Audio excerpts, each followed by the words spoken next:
Statement. We, the Municipality of Red Lake, acknowledge that the foundation and the spaces in which we live and maintain are on the lands of the Anishinaabe of Red Lake, the traditional lands of Lac Seul and Wabauskang First Nations, and Treaty 3 territory. As we are all treaty people, we will continue to cherish our reciprocity of all our relationships on these sacred lands and waters. Anyone present may not record video or audio tape or leave any cell phone on without the permission of the mayor. It is now time for the disclosure of pecuniary interest in the general nature thereof for the agenda for this meeting or for minutes of a meeting in which a member was not in attendance. Seeing none, we were supposed to have 2 delegations this evening. Our first one hasn't arrived as of yet, so we will go down to 3.2. BDO Canada LLP Consolidated Financial Statements for the year ending December 31st, 2021. Mr. Alice McCory, and it's a pleasure to see you again. And yes, thank you for having me, and good to see everybody. Maskless this week, so thanks for having me again. So I'll quickly take you through the statements and answer any questions if you have subsequent to that. So looking at, I'll start on page 3 of the document. This is our independent auditor's report, and I'll just call it that it's a clean opinion, no issues, no caveats in here, so a clean opinion once again this year, so no changes to the wording. Flipping over to page 5 is the consolidated statement of financial position. So this includes the municipality core operations along with the library and the heritage center. It's all consolidated in here. So looking at the financial assets, cash at the end of the year, 8.1 million, down just slightly from the 8.2 in the prior year. Investments largely the same at 1.6 million. Taxes receivable, 651,000, down from 891 last year, and that's just a factor of collections and less of a COVID impact this year, so that's a good sign. Trade and other receivables, 5.3 million. Most of that is grant funding for projects and the like. Total assets, 15.7 million this year compared to the 16.5 million in the prior year. Financial liabilities, accounts payable and accruals, 1.9 million this year, down from 2.8 million. There's some bigger project accruals in the prior year, hence the reduction.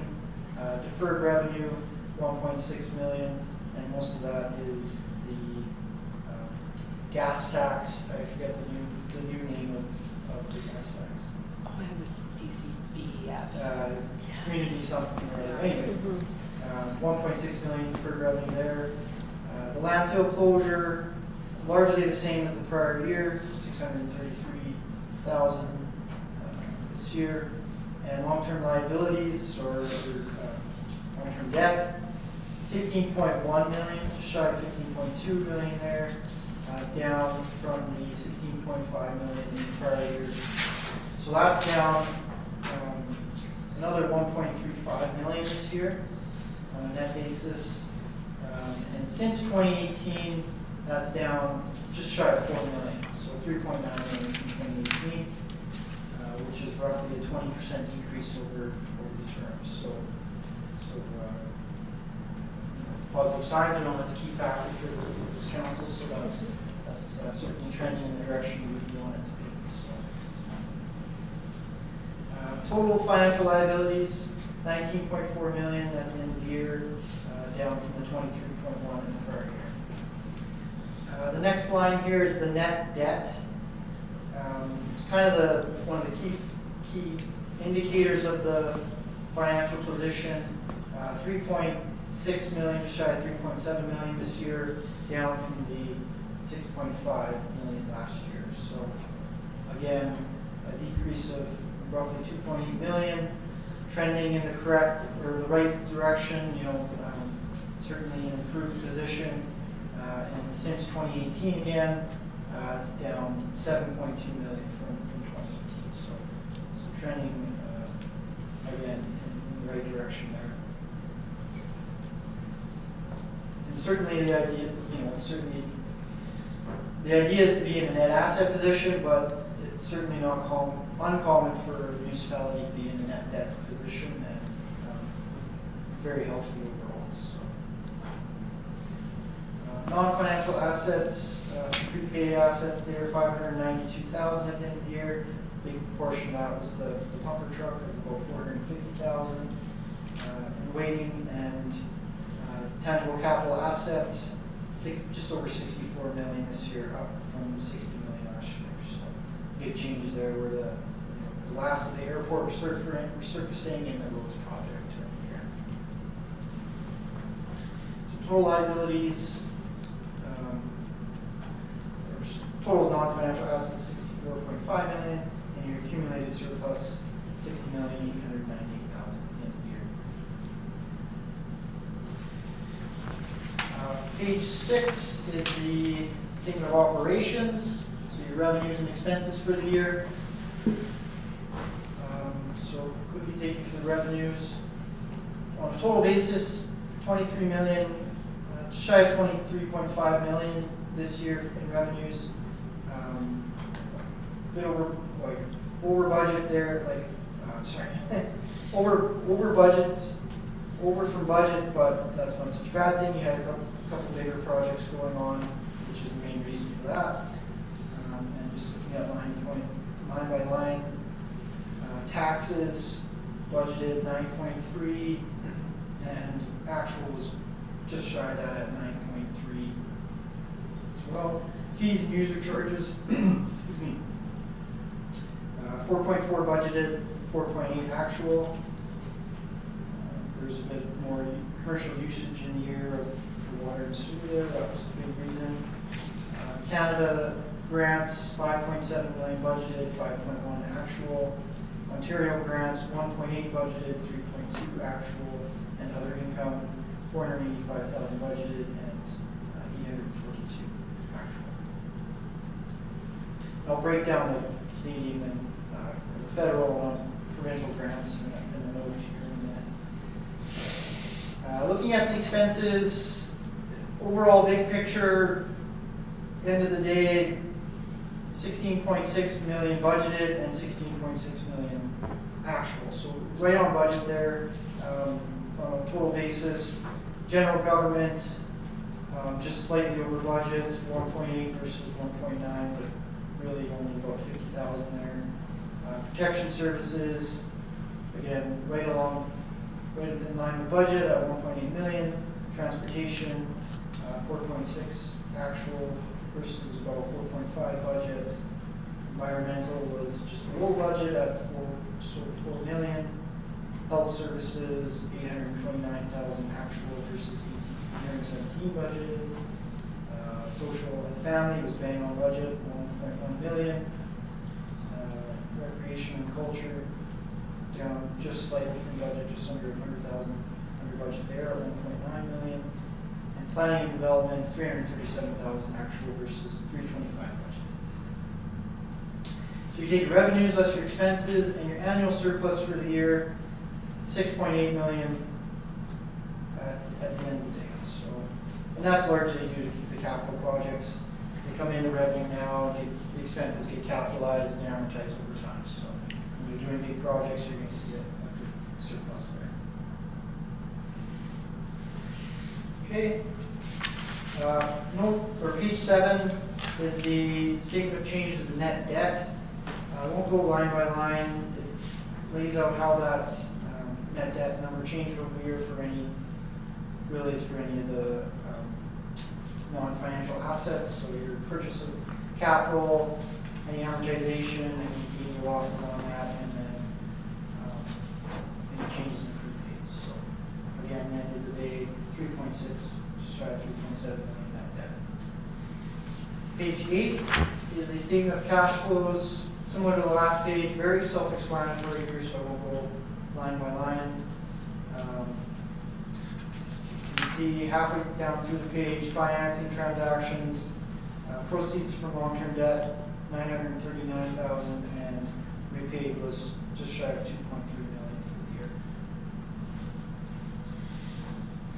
Nothing else to call out there. Page 9, 10, 11, 12 are your significant accounting policies. No changes for the year, so nothing to speak of there. Page 13 has some further information on how the cash and bank was broken down. Unrestricted is 1.3 million at the end of the year. Restricted for reserves 6.8 million. Investments.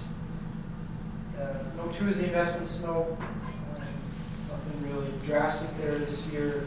Small changes for a little bit of interest and market changes in the year. Bank indebtedness, no 3. Next page, no 4 is the deferred revenue, how it's broken down. So you can see that the gas tax makes up the bulk of the balance, and then there's some other smaller balances there. Note 5 is the landfill closure, just some standard wording at the top, and notes how many years are left for the post-closure.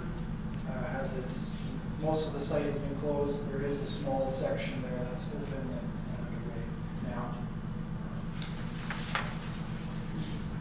Page 15 and 16 is the long-term debt or long-term liabilities note, just showing each of the loans that are outstanding. Some are nil balances this year as they were fully paid at the end of the year, and then just note 16 has the 3 new loans there for the year.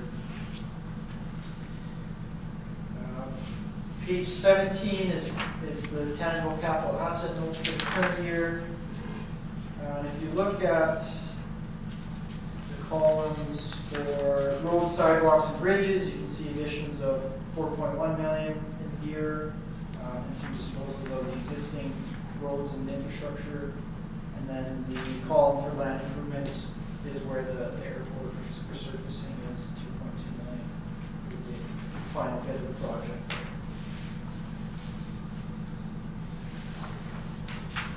Uh, 18 is just the prior year capital notes. Page 19 is your budget reconciliation. So you would, in your budget bylaw, have a nil surplus, and then this reconciles for public sector accounting.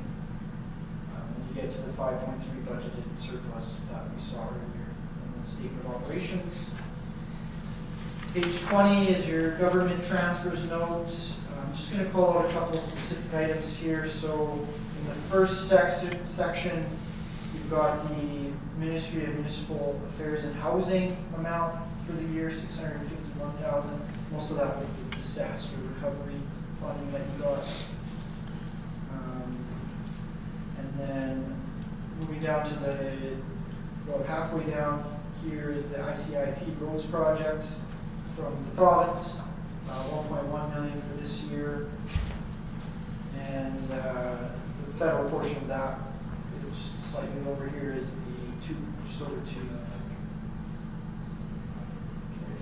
And then the FedNor, the airport project, 755 from FedNor, and then ACAP was 2.2 million. Most of that was deferred from the prior year. The next page, page 21, is your accumulated surplus breakdown. Again, mostly status quo here. At the very bottom of the page, you'll see the 2 new reserves set up in the year.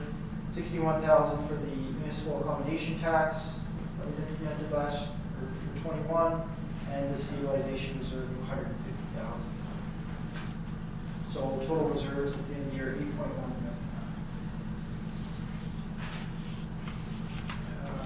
Top of page 22 is your pension agreements. Note, just standard stuff there. Note 12 is other income, how it was broken down. Mostly budgeted for, so nothing really specific to call out there.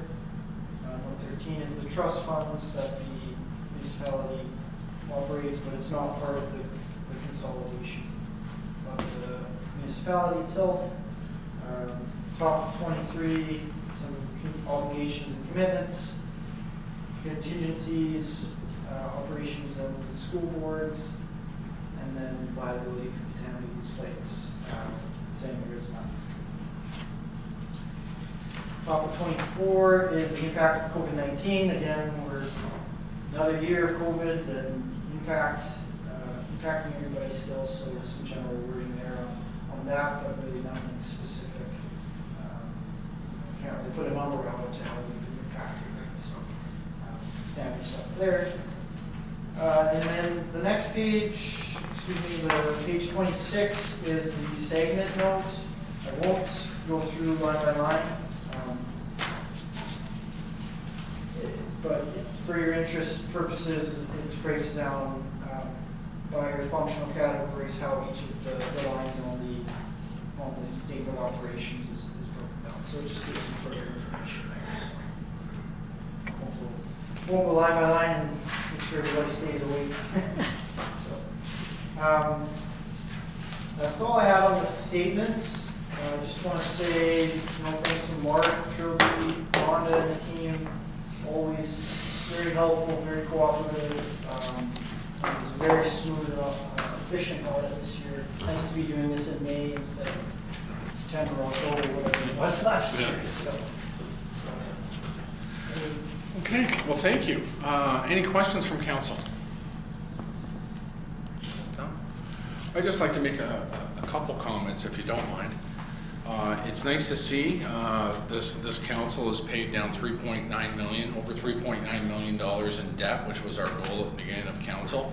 I noticed when going through our documents, I believe our reserves are up $1.4 million.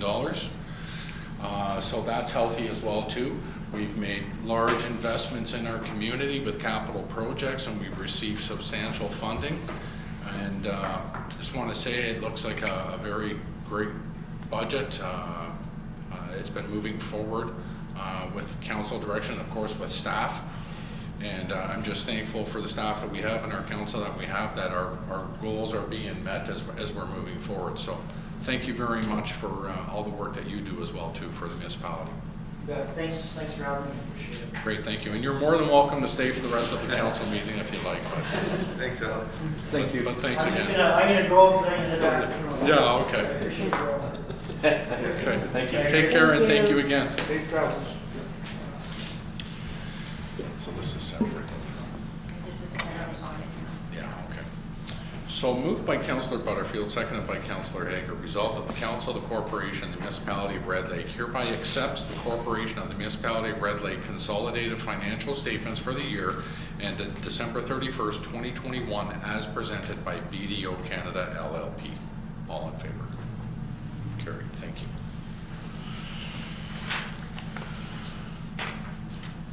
Moved by Councillor Hager, seconded by Councillor Christoph. Resolved that the Council of the Corporation of the Municipality of Red Lake hereby consider sections 4 to 8 of the Part 1 consent agenda as read and adopt the items.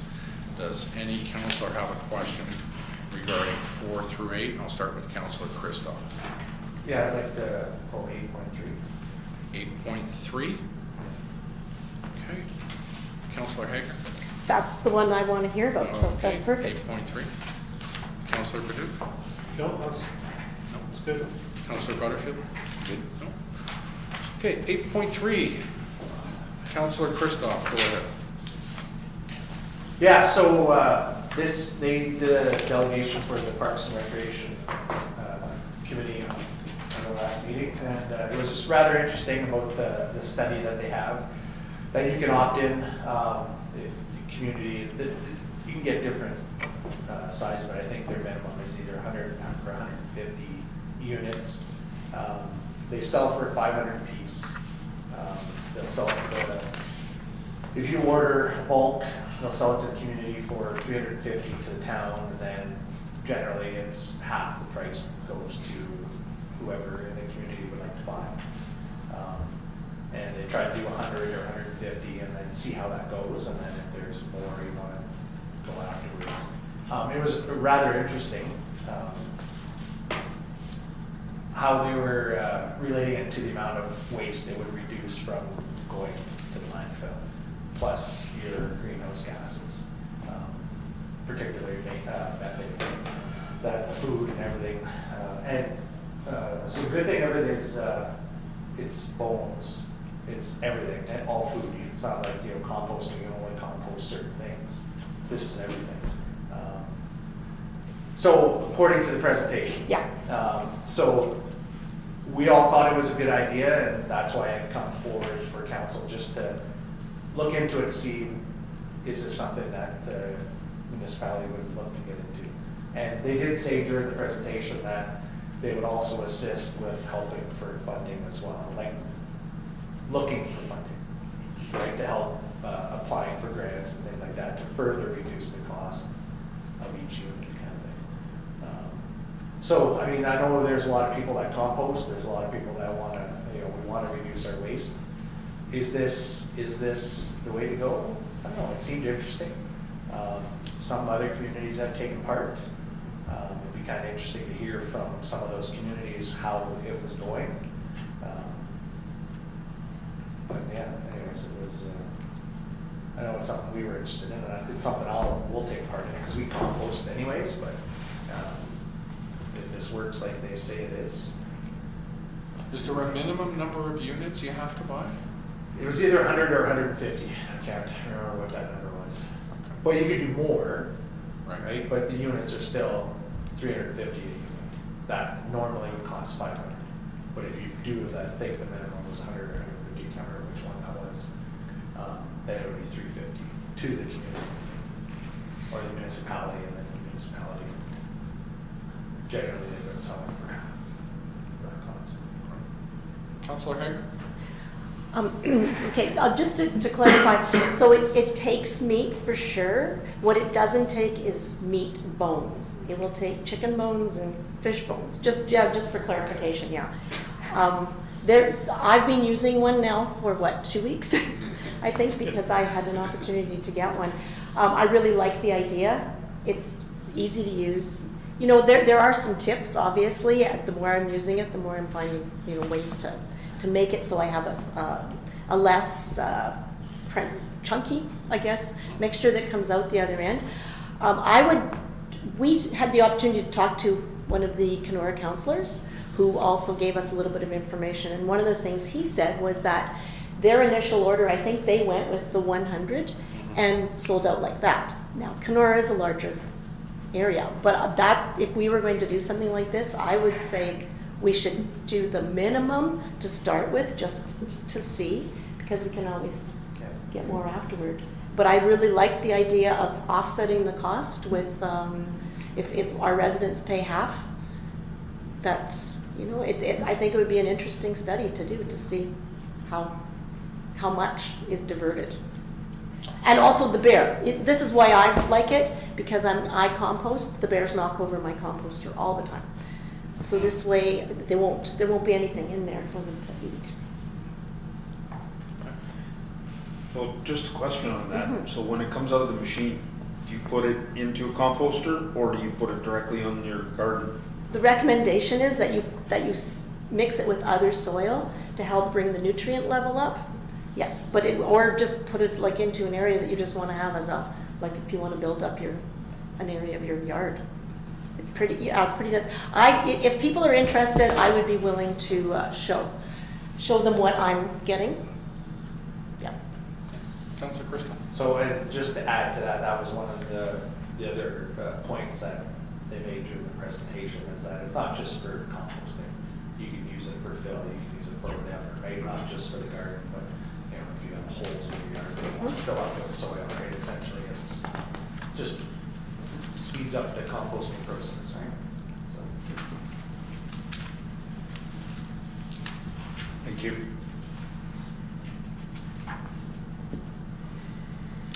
The initial cost, was it 350 you said? That's the main cost of the unit was 500, but if you order, it's either 100 or 150, I can't remember what that number is. It was 350 per unit is what they would bill the municipality. And they said what that normally is, and half of that, if they sell it, they would sell it to the community for 150 or 175, whatever that would go to be. But it was half, or a little bit more than half. So the ask here from the Environment, Parks, Recreation Advisory Committee is they recommend to council they consider the foodcycler Municipal Solutions Residential In-Home Food Waste Diversion Pilot Project. Yes.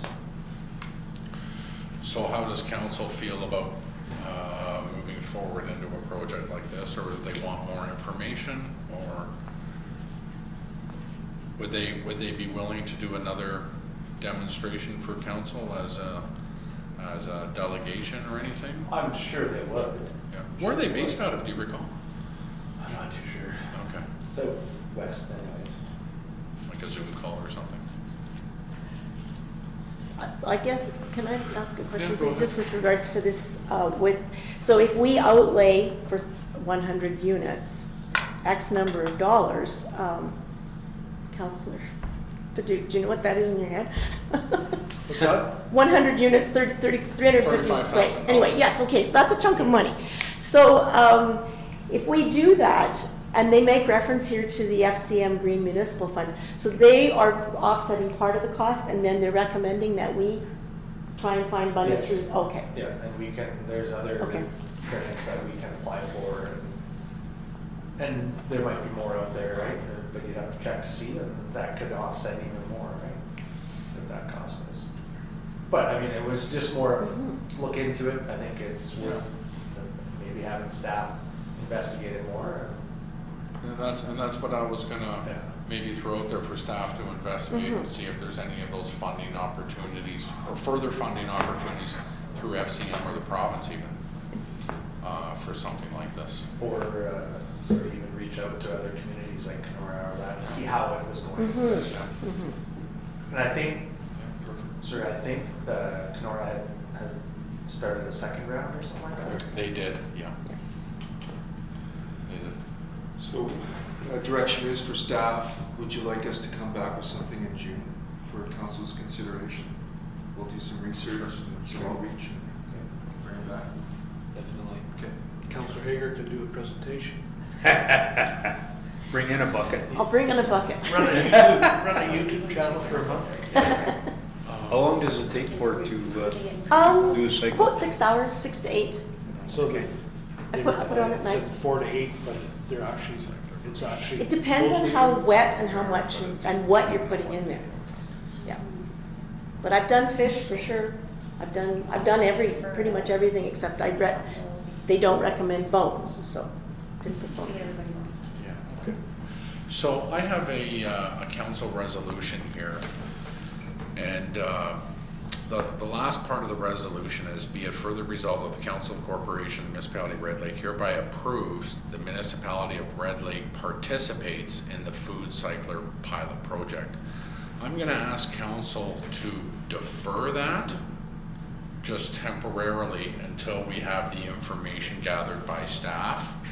And so if we defer this, staff bring back the information that we're seeking, then we can approve it and move forward at that time. Is that okay? Yeah.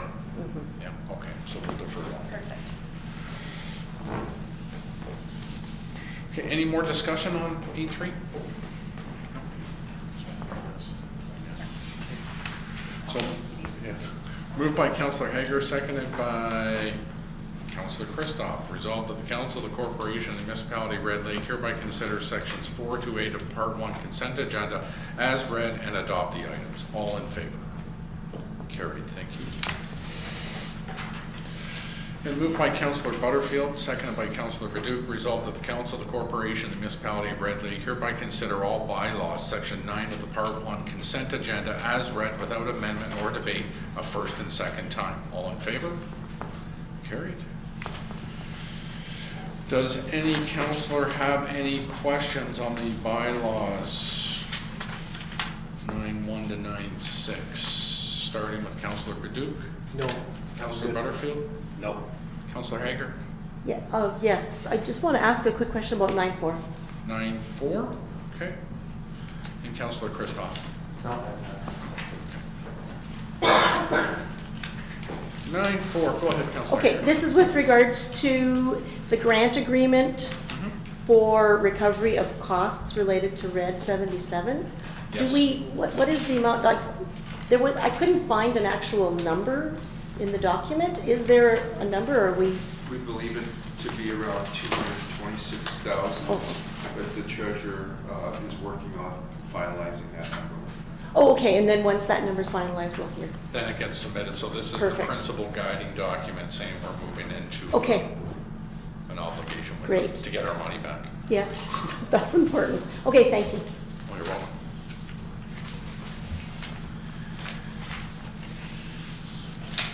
Moved by Councillor Christoph, seconded by Councillor Hager. Resolved that the Council of the Corporation of the Municipality of Red Lake hereby consider all bylaws, Section 9 of the Part 1 consent agenda as read a third time and passed. All in favor? Carried. Thank you.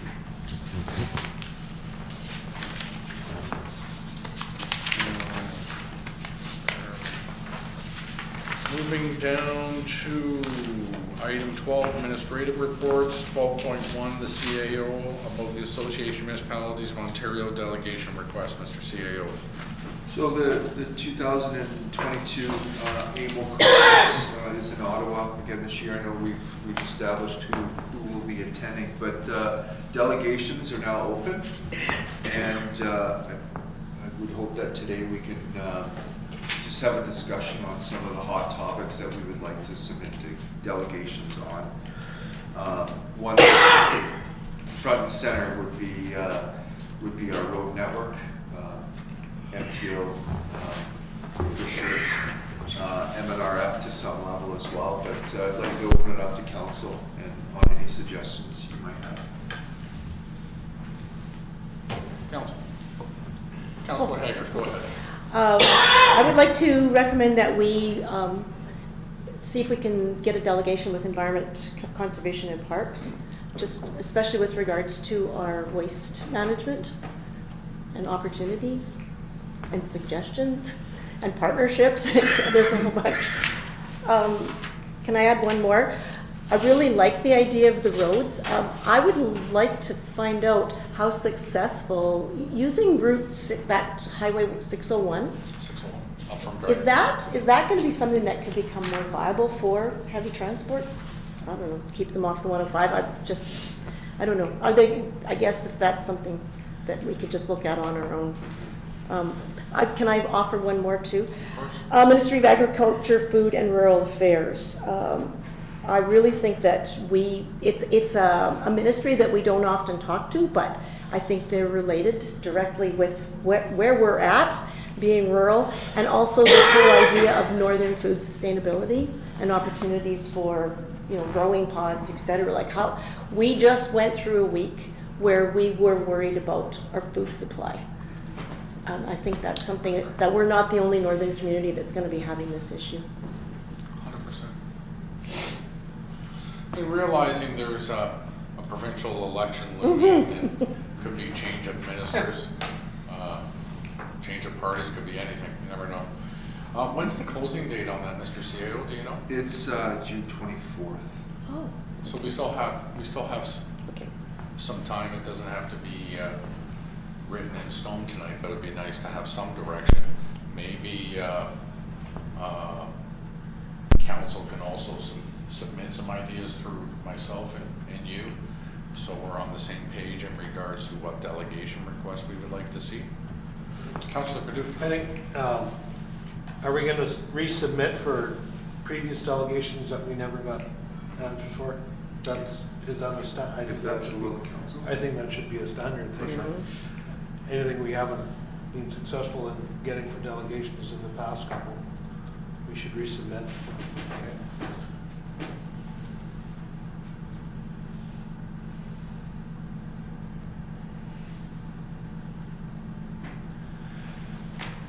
So thank you. So that's a good. I'm sorry to add to that. And I know you touched on it a little bit, but if it's MTO and MNRF and all that, but maybe a discussion on bringing it up again about an alternate route, a second route in and out of here, because we now had 2 fires, evacuations, flooding, and if any of those were cut off, right? How that looks, I'm not too sure, but might be an opportunity to start having that discussion with.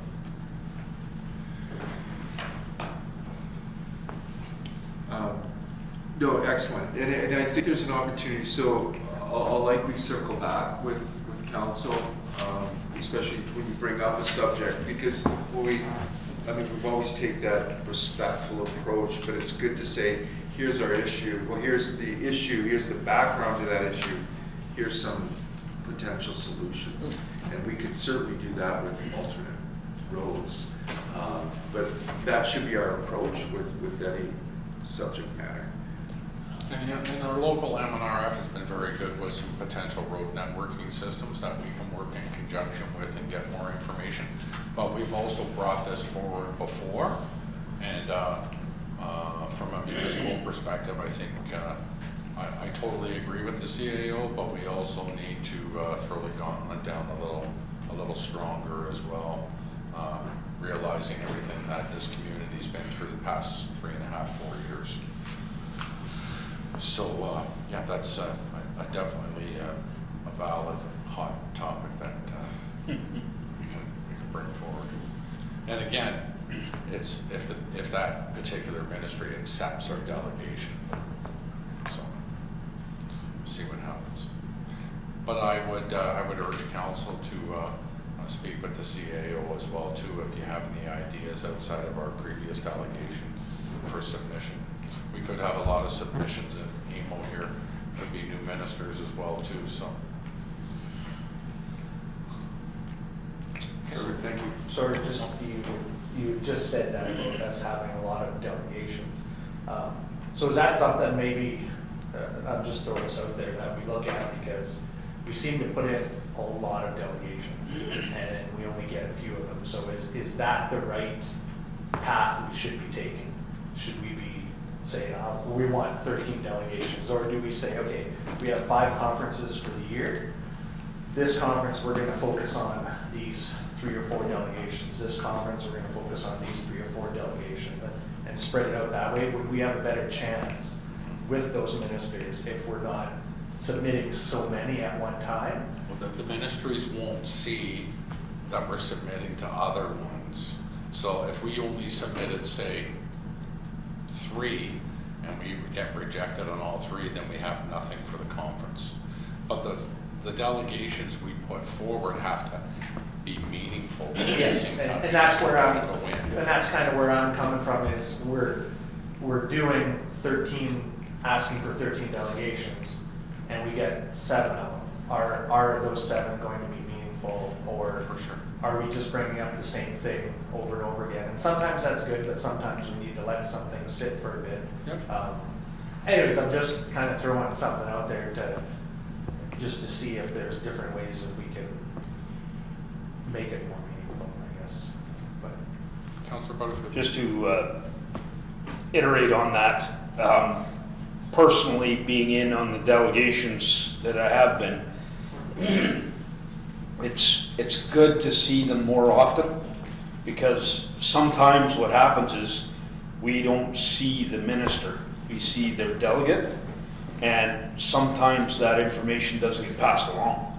We've been in a couple where we've talked to the delegate, and then when we talk to the minister the next time, all of a sudden it's like, oh, I didn't understand, or I didn't see, or I haven't heard.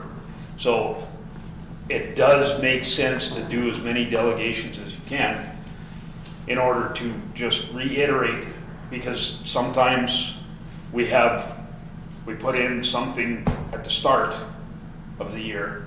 By the time we talk to them the next time, we've got 3 or 4 more. Okay, we had a forest fire. Okay, we had a flood. So we started talking about this, but now we have stuff to back it up with. So it's good to keep going rather than just, like you say, just focus on one. That's my personal feeling, is it's better to see them as many times as you can. see, I'm just thinking, and I agree with you, like I'm just throwing this out there because Yeah. I'm also seeing it from the aspect of, if we're putting in for 13, 15 delegations every time, and maybe that's good, but is that going to be viewed on as, we're just doing it just so we can get in kind of thing? That's all, but yeah, no, I totally understand where you're coming from on that, for Yeah. sure. I don't think we put in 13. I can't remember what our average would be, maybe 8 or 9. No. 8 or 9. And Councilor Christophe has some valid points. Whatever we put in has to have that substance. And all that, and again, the issue, the background, and a potential solution.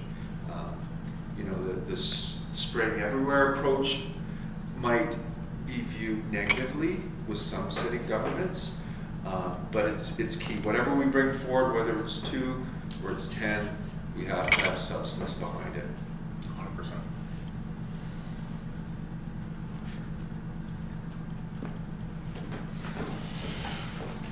Okay, any further comments?